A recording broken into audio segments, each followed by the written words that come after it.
sayawan. May dalawang matanda, si Lolo at si Lola, ay tumitirada. Sumasayaw ng tango, sumasayaw ng cha-cha. Sumasabay sa tugtog ang kanilang mga paa. Si Lolo ay nakapustura, nakabarong, nakaporma, habang si Lola naman ay naka-makeup ang mukha. Umiindak sa kaliwa, umiindak sa kanan, parang bumabalik sila sa kanilang kabataan. Ang galing sumayaw ni Lolo at saka ni Lola, kahit ang mga tuhod ay may rayuma na. Hindi alintana ang edad at tanda, sumasabay sa indak ang mga postiso nila.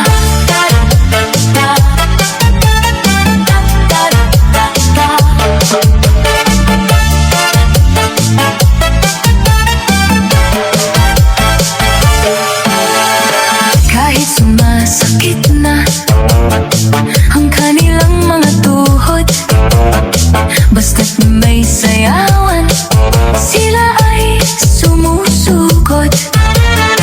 Kahit may mga rayuma, sila ay sumasayaw pa.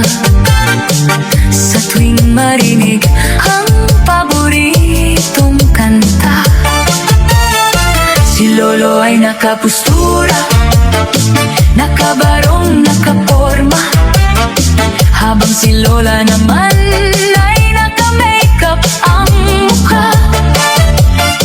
Umiindak sa kaliwa, umiindak sa kanan, parang bumabalik sila sa kanilang kabataan.